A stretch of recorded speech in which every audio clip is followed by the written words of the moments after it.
Sobrang bilis ng panahon. 2023 nang lumipat kami sa lugar na 'to. At ngayon, 2026 na.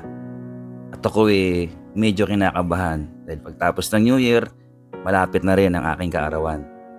Dagdag edad na naman, posibleng marami na namang pagsubok na haharang at susubok sa tiyaga at sipag natin. Dito nagkaroon din kami ng pangalawa at pangatlong pamilya, ang Rhea family, na super welcome kami sa kanila anytime at anumang handaan.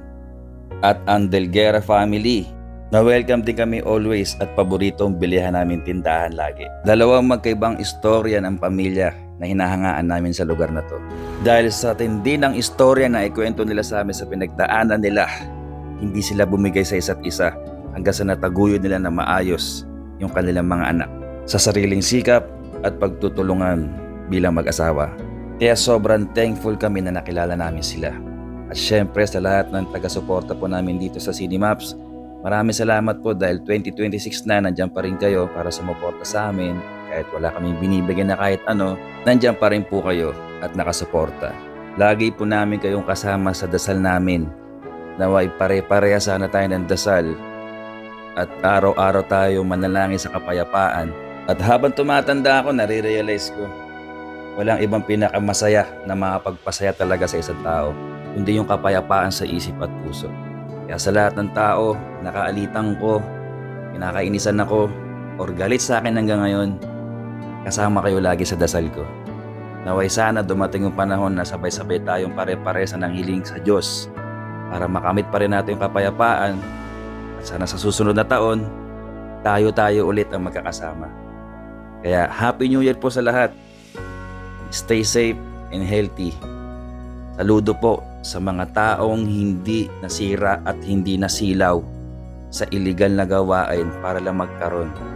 Lagi po natin tatandaan lagi na good at bad karma lang ang pwede natin matamo sa mga ginagawa nating desisyon. Mas okay nang ikaw yung maloko kaysa yung ikaw ang manloloko. Mas okay na yung ikaw na agrabyado kaysa yung ikaw ang nang-aagrabyado. Wala naman talagang perpektong pamilya o individual. Okay lang magkamali, basta damihan mo yung tama. At para makaiwas sa sobrang pagkakamali, ayusin ang desisyon. Dahil dun talaga nag-uumpisa ang lahat.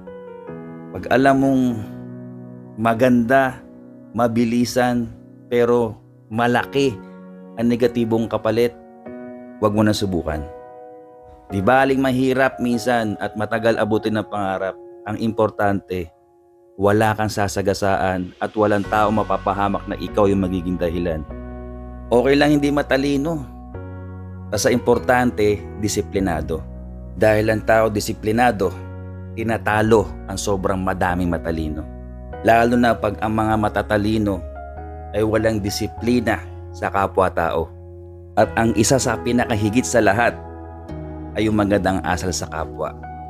Dahil mas masarap pa rin lumisan sa mundon to na makita ng mga maiiwan mo na maraming gustong magatid sa huling hantungan mo kaysa yung marami lang nakipaglamay sa huling gabi ng burol mo para lang magsugal. At lagi natin tatandaan, useless ang yaman at dami ng pera kung wasak at basurang-basura naman ang iyong peace of mind. Happy New Year po sa lahat from Cinemaps Family.